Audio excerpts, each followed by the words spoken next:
Good afternoon, Year 8. Everyone take a seat, thanks. My name is Mrs. Staff and I'll be taking you for the lesson today. Before we begin the lesson, I wanted to stress that my expectations are exactly the same as Mrs. Summers when it comes to being respectful in the classroom. So that means not talking when someone else is talking, putting your hand up, listening up and participating. Okay, with that said, let's move on to the lesson. So your project this term is to design a sustainable food garden to address a school, community or family need or opportunity. So the unit itself is about thinking globally and acting locally. That's the main big picture behind it. In a previous term, in previous lessons this term with Mrs. Summers, you've looked at why gardens are important. Things like they can give us better access to fresh vegetables and fruit. They can save us money, especially now with the high price of vegetables. And they can do things like reduce food miles. So that's the amount of, transport, the distances that your fruit and vegetables are transported before they make it to the supermarket for you to buy them. And of course, all of that transport means more carbon dioxide into the atmosphere, and then we have a lot more greenhouse gas entering into our atmosphere. So also during the earlier part of this term, you had an overview of the design process and looked at how the design process can help us to solve problems. So here we can see this design thinking process. This lesson today is all about investigating needs and opportunities within that design process.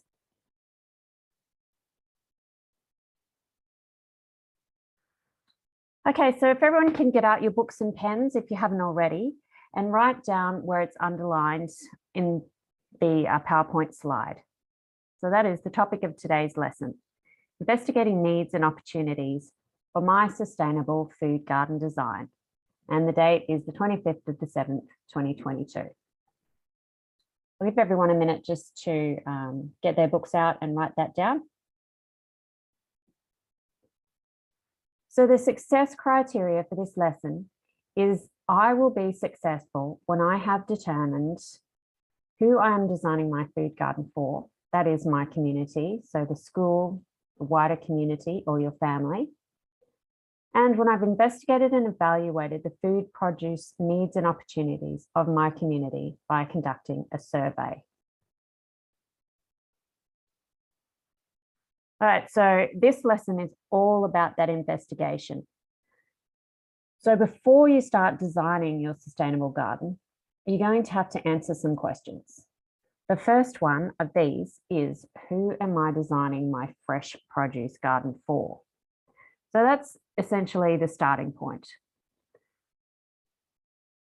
Importantly, some of the decisions, things like what to plant, will be constrained by our climate.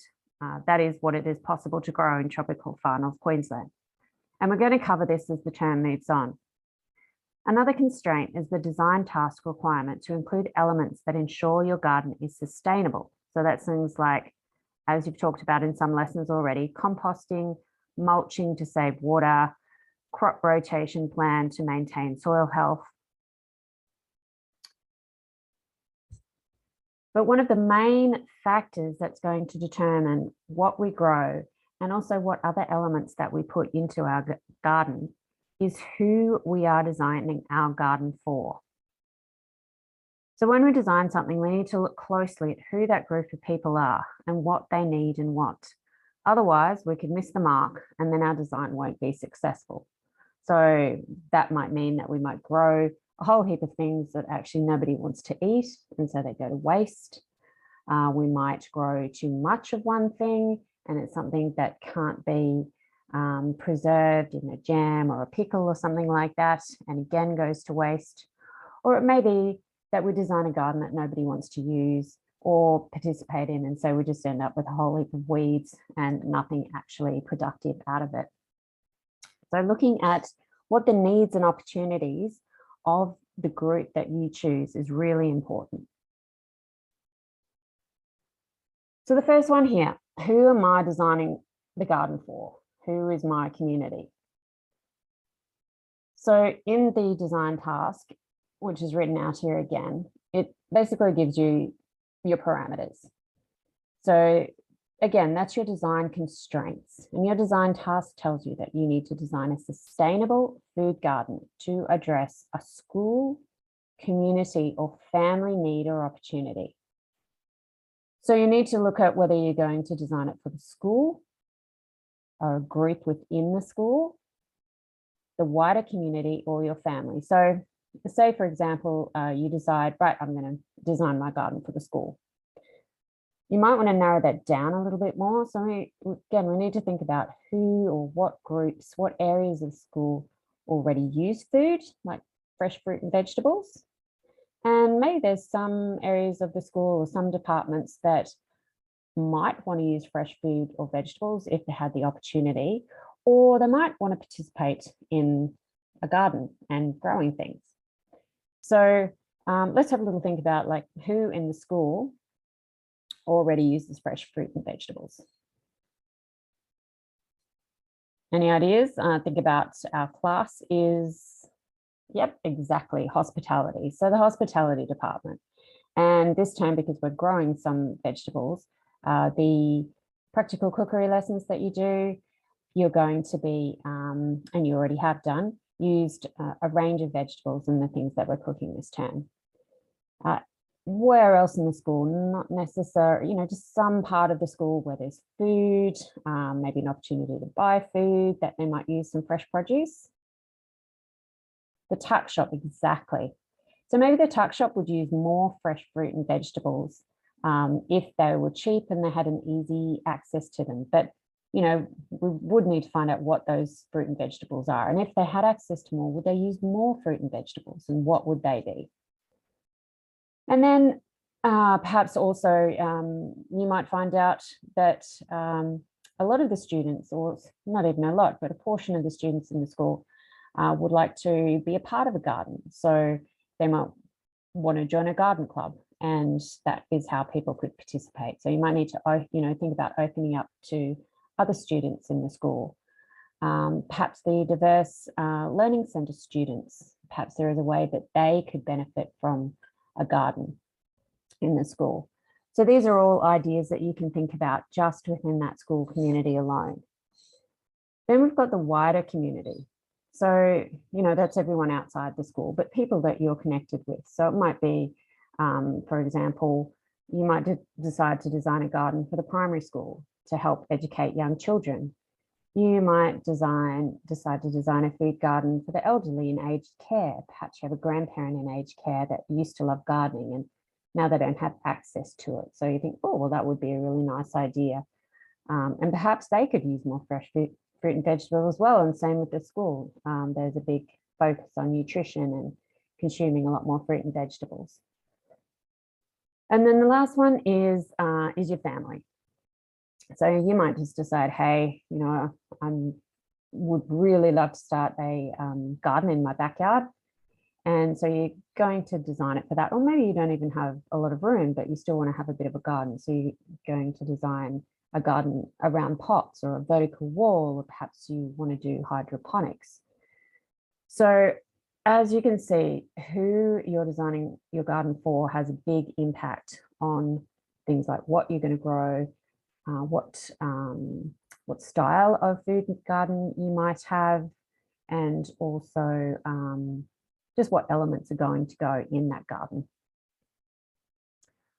Okay, so everyone's got their books and their pens out still. So what you need to do now under that heading is just write down your choice of your community in your workbooks. So that is, you need to decide who you're going to design your garden for. So if it's the school, write down the school and then hospitality department, or perhaps the school tuck shop, the school garden club. Same with your community. You might think, oh yeah, I'd love to design a garden for my little brother or sister's school.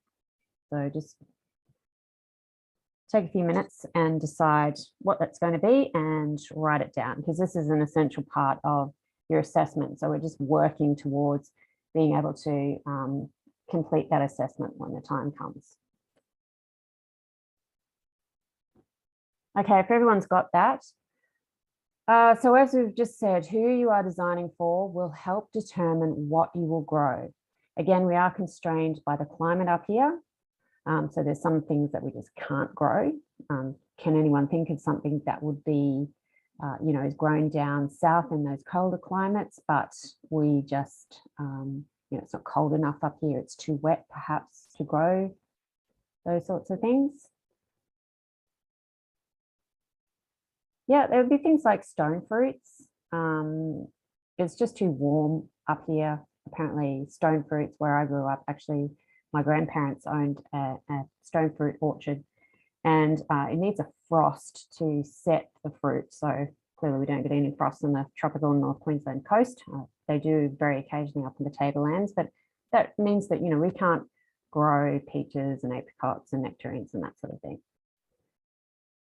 But aside from those constraints, we need to determine what are the fresh produce needs of your community. What do people already use in their kitchens, and what might they use if they have the opportunity? So I'll give you a real world example. So in my own garden, I've got a bit of a veggie plot at home, and what I grow, I like to grow lots of different herbs and leafy greens, and I also grow cucumbers and tomatoes. There's a few reasons for this. A is cost. I don't like paying $3 a bunch for a very small bunch of herbs these days at the supermarket. And also I don't like that they all come wrapped in lots of plastic. That turns me off. And the other thing is I found that they're actually fairly easy to grow. So I can grow things like basil, coriander, dill, parsley, struggle a bit with things like rosemary, but a lot of those lovely green herbs grow really easily up here. So, and I use them, and so that works out well for me. I also grow cucumbers and tomatoes, again, because I've discovered I can grow them. That's a big plus. And also everyone in my family eats them. And if I have too many cucumbers, I can either give them to my neighbors, or I can pickle them and eat them on my burger later.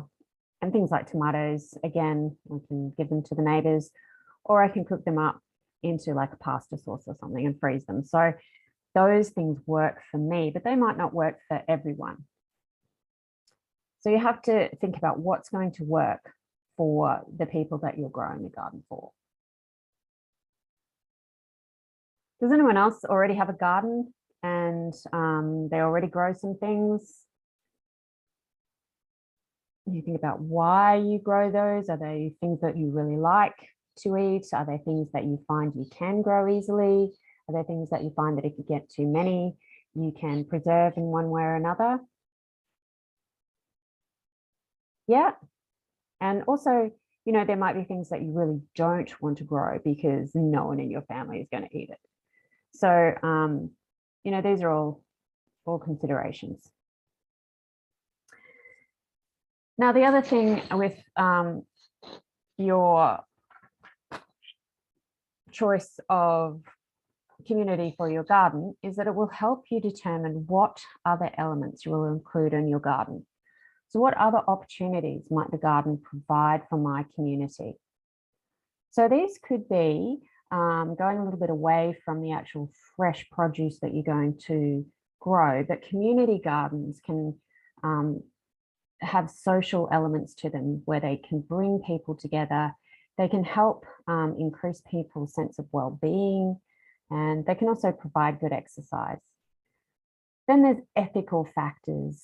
These are things like education. So the ethical side of things can be about, providing food security for people who may not have access to a lot of fresh vegetables due to the cost of them, or, they just don't, they just can't access them. So food security is another ethical factor. Also biodiversity. So when we plant a lot of different plants, you know, we're increasing the biodiversity of that area. And we might also want to include some native plants in your garden, again, as an environment that native birds and animals and butterflies, things like that can utilize. And then there's ethical factors like making it actually just physically accessible to everyone. So if you're going to open your garden up and say, yes, I'm going to have a garden club at the school, and anybody's invited to come along at lunchtime, then perhaps you need to make sure that your garden paths are nice and wide and level so that someone in a wheelchair could come through. Perhaps someone finds bending over or kneeling down very difficult, so they might like raised garden beds. And then there's sustainability factors as well. So all of these things we'll go into in greater detail as the term wears on. So we're just having a little overview of that today.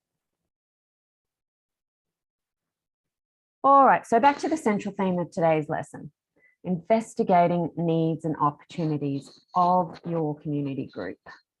So how can we find out some information about our community group in relation to what sort of fresh produce they already eat, what they might use if they had the opportunity, and also perhaps just a little bit, you know, about what other ways they might use the garden, what other benefits they might get from the garden. How can we find out? What ways can we investigate?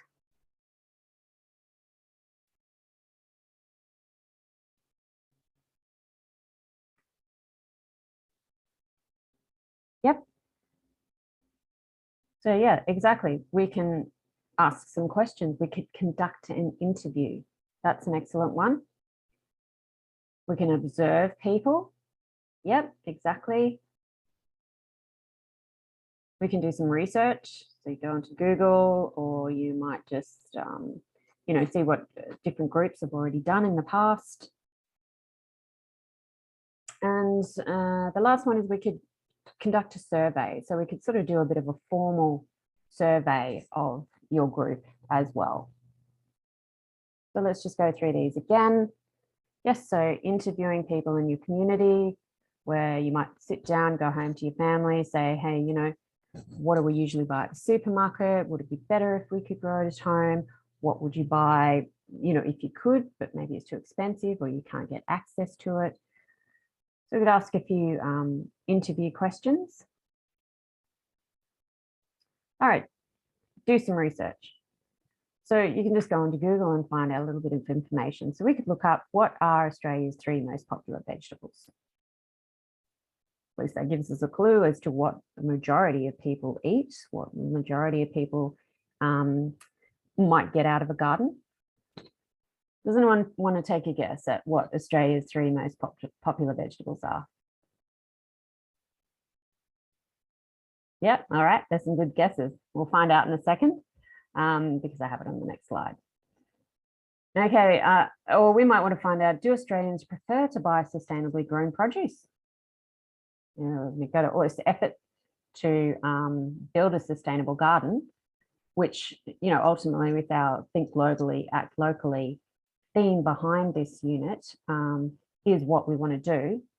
But we also want to know that at the end of the day, people are going to be able to use that produce and feel, you know, that they're getting something worthwhile because it has been grown sustainably. So let's find out a little bit of research.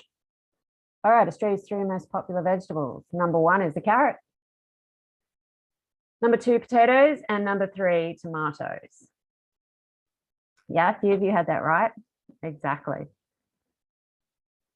And our other question was about, do Australians want to buy sustainably grown produce? And yes, a little bit of research told me just in June this year, Food and Beverage Industry News, Australian consumers embracing and demanding sustainability at record levels. All right, so we are definitely on the right track there. Okay, one of our other ways of conducting an investigation was to make some observations. So just a few ideas going on here. You're looking at fridge at home. Go and have a look at the tuck shop menu if you've decided that who your community group is. Just, look at what comes home in your shopping bag if you're looking at making a garden for your family. What did you have for dinner last night, or with hospitality? So what have you been cooking in your hospitality lessons? What do you remember you cooked in year 7? What about looking at what the year 11 and 12s are cooking? What are they making? They make and sell items to the teachers. So perhaps they would really love tomatoes, lettuce, cucumbers, herbs, that sort of thing. So, and then the last one on our ways of investigating is to conduct a survey to collect data. All right, so surveys can take different forms. It could be like a market research survey. It could be a survey to get feedback to a business or somewhere you stayed or somewhere you went. So there's all sorts of different surveys. Surveys about how happy you are with your school. So I'm sure everyone has completed a survey at some time or other. So we have a bit of an idea. There's asking questions to get, a picture of what that group thinks about certain things. So today we are going to work at creating a survey together. So just a few questions, and then as a class, we're going to answer those. All right, so conduct a survey to investigate what some of the school needs and opportunities are for a food garden. So obviously we want to ask questions about what the fresh produce needs are, and also some fresh produce opportunities. The fresh produce needs, that's pretty straightforward. What vegetables, herbs do you already eat?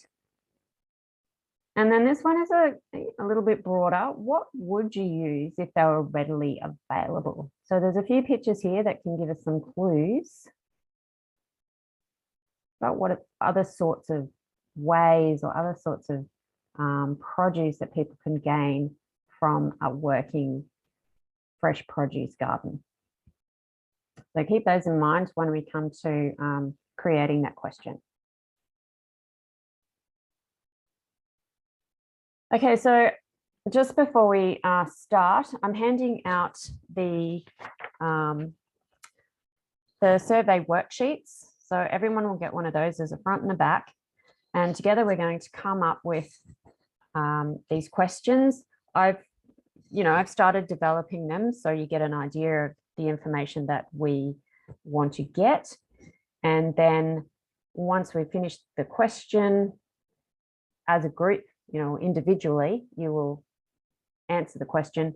And then we're going to get the numbers. So we're going to find out from the group how many people ticked what, so we can get an idea about what the fresh produce needs are. All right, so on your survey sheet, the first question here, and you will need your pen for this one again. So we're doing a little bit of writing.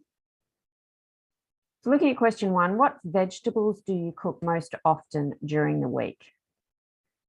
So what we need to do first is just complete this list with some different vegetables. They can be any vegetables, whatever comes to mind. And then each of you is going to tick 3 from the list of the ones, and these 3 are the ones you cook most often with during the week, or eat if you're not the person who cooks at home. All right, I've started us off with carrot. So we just need to get a few other ideas from the class, just any other vegetables that you can think of, something you had for lunch, something you had last night for dinner, something you cooked with in a hospitality class. Yep, excellent. Tomatoes, fantastic. Beans, yeah, great. Cauliflower, potatoes, avocados, yeah. And lettuce. Yeah, we can go another one for sure. Broccoli, yep, fantastic. Okay, so once everyone's written those down,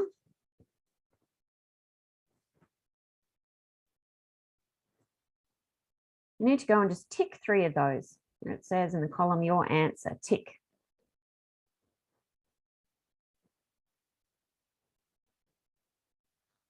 Okay, everyone's finished? Excellent. So what we need to do now is just get a show of hands or even a thumbs up. I'll call out the name of the vegetable. So if you tick that vegetable, just pop your hand up, or as I say, a thumbs up. Leave it up until I've counted the whole class. And then everyone is going to write that number into the column that says class results. Alrighty, so hands up or thumbs up if you ticked carrot. Great, so that is 12 people in the class, yep. Okay, if everyone can write that down. And the next one. Tomatoes, yep, how many people tick tomatoes? Only 6, not a big tomato class, fair enough. Okay, so in that column on line 2, class results is 6.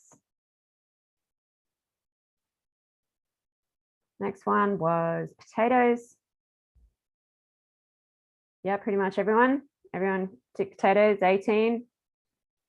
Probably not surprising, as we know it's one of Australia's 3 most popular vegetables. We have cucumbers. Yeah, cucumbers fairly popular as well. So we've got 12 there. And spinach. No one's gone for the spinach. Okay. Cauliflower. All right, so we've got 8 on the cauliflower. So now everyone should have down in the class results column, you should have the same numbers as I have written up on the board. Because once we've finished our survey, we're going to collate this data into a graph format. And that way we can just see at a glance what our class already uses when it comes to fresh produce. All right, second question. Okay, so we looked at vegetables. What other fresh produce is commonly grown in gardens?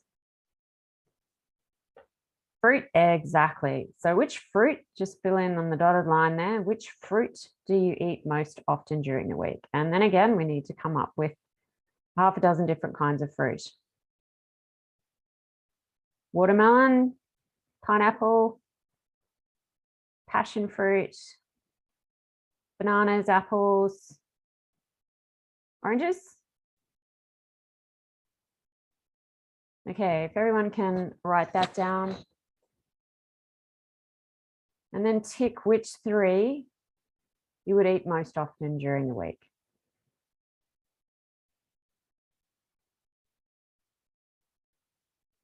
Okay, so for watermelon, hands up or thumbs up, who are the watermelon fans in the class? Oh, nearly everyone again, 18, yes. Can't go past a piece of watermelon. Pineapples, hands up or thumbs up, if you tick that one. 6, yep. Passion fruit, not so many, 3. Okay, so again, everybody needs to write these numbers down in our class results, because this survey is going to give us some information to start filling in the first part of your assessment. All right, bananas. Ooh, not so many people like bananas. Maybe we had too many when we were younger. Apples. Yes, popular as ever, 15. All right, great. Okay, so we've got the data for that. Okay, this one, this is going to take us just a little bit more time. Fresh produce opportunities. Which of the following produce would you use if you had the opportunity? So as I said, we're going a little bit outside the box here. And we're looking at other ways that your community might be able to use different kinds of fresh produce that they normally wouldn't, or is perhaps sometimes too expensive or hard to come by. Right, so I've filled in the first one, which is Indigenous bush foods. So in the hospitality industry, Indigenous bush foods has just really taken off in popularity stakes, and rightly so. So in Australia, we have a lot of, we have different flavors of plants and different fruits, vegetables and whatnot that they're quite different from the norm. And often restaurants look for an unusual flavor or a unique flavor. So at the moment, Indigenous bush foods are, filling that role. And they're quite hard to, especially fresh, they're quite hard to come by. So by planting some Indigenous bush foods, which are native to the area in your garden, you're going to be able to get that fresh produce, and B, you are also, creating biodiversity and a habitat for native birds, butterflies, that sort of thing, native bees. All right, so bush foods are things like lemon myrtle, Davidson plums, finger limes. In my garden, I actually have a couple of lemon myrtle bushes. So I brought some in just to give you a bit of an idea, because, clearly, because they're not commonly in the supermarkets and whatnot, we don't really often know what these things are. I also have a Davidson plum planted in my backyard, but it hasn't fruited yet. It's only about maybe 2 years old. So it might be another year or two before I get anything off it. But they are the color of a plum. It's very tart. Sometimes you do see them. I think there's a brand of yogurt out there that has Davidson plum in it. Very occasionally you'll find like a Davidson plum jam at a market stall or something. So, but yeah, so pass the lemon myrtle round, and you can touch it, have a smell. And this particular lemon myrtle, it can be either dried out and then ground into a very fine powder, like cinnamon or nutmeg, and used in biscuits and cheesecakes. Or you can use the fresh leaves and basically, brew them up into a dessert, like a panna cotta, and get the flavor through that way. Okay, what's another opportunity that, might not normally come to mind for a garden? Let's have a look back here at our pictures. So there's our Indigenous bush foods. All right, so we've got some beehives. Yes, exactly. You might look at putting beehives into your garden. Perhaps you might want to find out if there is someone around who already knows how to keep bees. Or, chickens. Chickens are another one. And with bees, sorry, back to the bees, bees have that extra advantage of being pollinators. So not only are you going to get the honey from your bees, but you're also going to get those bees floating around, flying around, that don't float, flying around your garden and doing a fair bit of pollination, which is fantastic and also great for sustainability. With your chickens, the same. You will be able to get eggs from your chickens, but chickens are also producing chicken poop. So you could use that as a fertilizer. And they're also, eating the grasshoppers and the caterpillars and that sort of thing. So again, they're multi-purpose. And also the well-being side of chickens. People who keep chickens are often, very attached to their chickens, like pets. And then we've got some herbs. So again, just being able to wander outside and pick a bunch of coriander or a little bit of basil or some thyme and throw into your food is fantastic, without having to go and buy a whole bunch and then it goes off rotten in the fridge before you get to use it. And also, if you're looking at the school community, same with the Indigenous bush foods, the year 11 and 12s are, making food for the teachers for sale. They're making food for people to take home, for teachers to buy and take home as dinners. And we also have a restaurant that the 11 and 12s participate in those final years. So herbs, and also just in our hospitality kitchen. being able to chop some fresh parsley or dill into a dish that we're making, and with the Indigenous foods, being able to start incorporating those into the foods that we're making at school would be absolutely amazing. So there's some ideas there. So let's go back. Okay, so we'll put in chickens, the eggs, bees for their honey, and sustainability for pollination. And what was the other one? Herbs, fresh herbs. Another one I had there was edible flowers. I don't know if we would use a lot of them. They're edible, but they're not really tasting that great. They are flowers after all. But they're often used for garnishes in restaurants on desserts and whatnot. So if you had a small area where you were growing some edible flowers, then potentially the Year 12 restaurant could use them when they're garnishing their dessert plates. And also you're creating, you're growing flowers, which will again attract your bees. So they could have a dual purpose. Excellent. So with this survey question, we've just got tick any from the list below.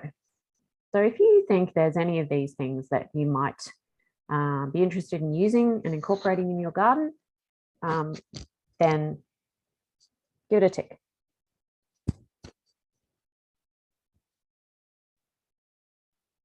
Fantastic. All right, so let's count those numbers up. Indigenous bush foods. Yeah, we got a lot of the class on that. Excellent. 12 people. Everyone can write that down. We've got bees. Not everyone's keen on beekeeping. 8. Chickens for the eggs. Yeah, pretty keen on that. Yeah, 15 people.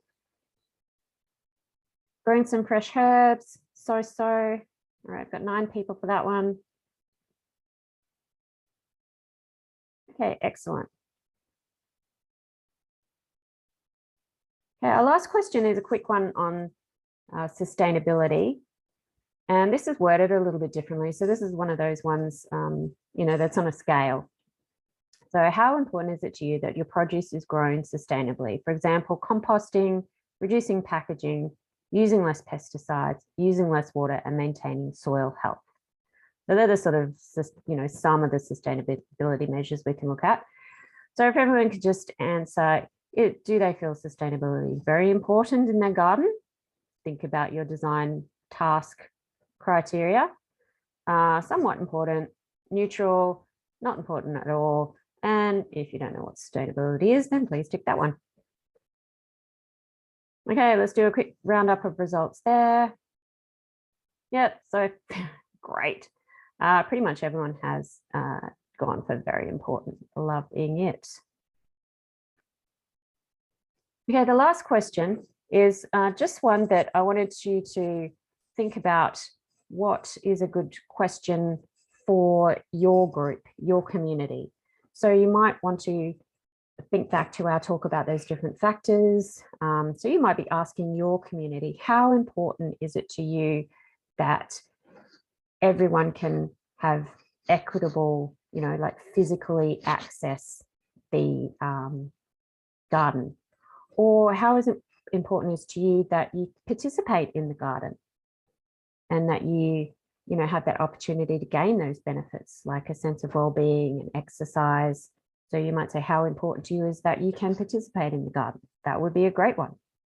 You could ask, how important is it to you that aquaponics is incorporated into the garden?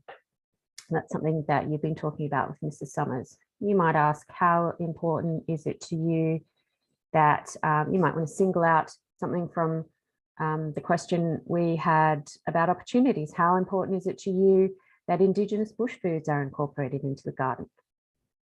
So you can narrow down a little bit on one of the other questions as well. All right, so I'll give everyone a few minutes just to write their own question.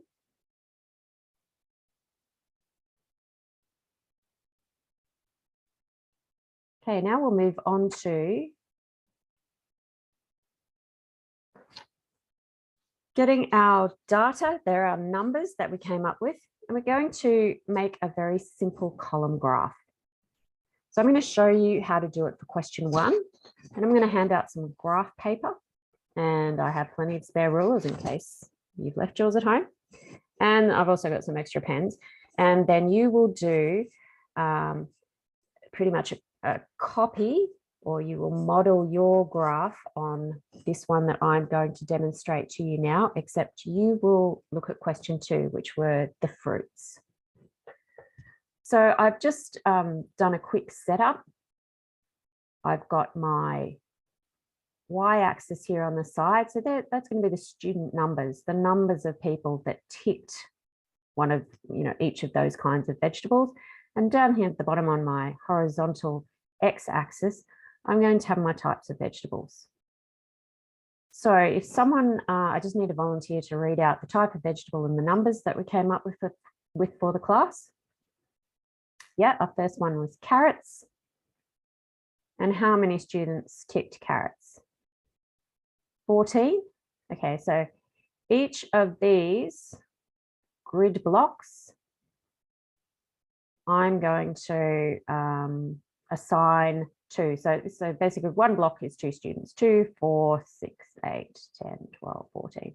So if I had 14 students tick carrots, I'm going to go across this line here. Just 14, 2, 4, 6, 8, 10, 12, 14. And then I'm going to draw a little column in. And I'm going to label that carrots. Easy as that. Next one. Okay, 7. So each of my little squares is worth 2. 2, 4, 6. And of course, I can only go halfway through that square for 7. And then I'm going to label it. And the next one. And so you can get the picture of how we can very simply get an image of that data that we collected. So who can tell me, looking at that graph, what are the 3 most popular vegetables for this class group? Fantastic. So now I'm looking at that, thinking about my garden design. I'm going, ooh, okay, so this is a need. These people need these vegetables. But can I grow all of them up here? How much space do I need? So there are going to be other elements that come into that. But what you do now know is that your community group is going to use those vegetables. So they're not going to be wasted. You're not growing something that someone doesn't want to eat. Okay, so that graph paper is coming around now. I'd just like everyone to write their name at the tops again. Look at question number 2. Just put your hand up. Let me know if you need a ruler and a pen. Okay, so your first step is to rule your y-axis and your x-axis. So the y is the one that goes up and down vertically. That's going to be your student numbers. Down the bottom here, instead of vegetable types, you'll have fruits on this horizontal axis. Then you go to look at your first fruit. You need a bit of help with this, just stick your hand up and I'll come over. What was our first fruit? Watermelon? Okay.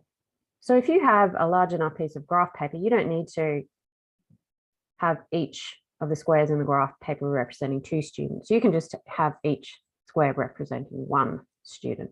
So if you had 10 students eating who ticked watermelon, you go 1, 2, 3, 4, 5, 6, 7, 8, 9, 10. Well, stop there at the top. Draw your column and write watermelons. Okay, you can color it in a bit if you like. Leave that till later. Great, so now we have that visual representation of the data that we collected on fruits. So who wants to tell me what is the class's 3 favorite fruits? Watermelon, apples, and pineapple. Okay, from those. That's great.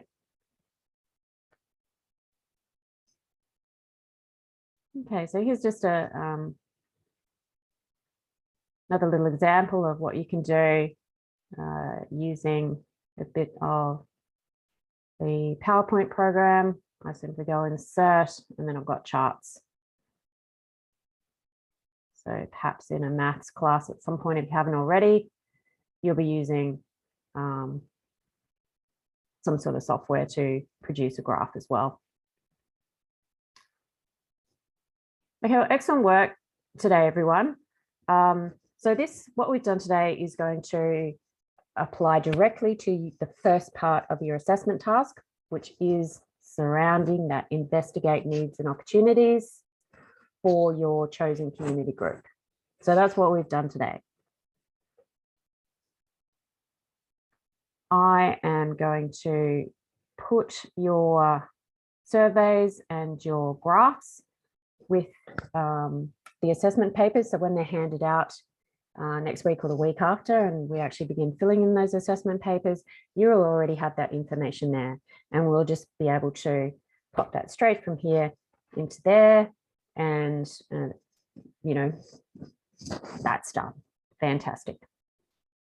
So this is what we've done today. And as the term moves on, we're going to start generating some ideas, sustainable solutions for our garden, developing our success criteria, producing our solutions, which will be a good garden design, and then evaluating. So we'll be working through all of that during the term as you work through your assessment. Great work today, everyone. Thank you. The bell's about to go. Pack up your bags. Standing up, thanks. Behind your chairs quietly. Great, and have a lovely afternoon. I will see you tomorrow. Thanks, Year 8. Goodbye.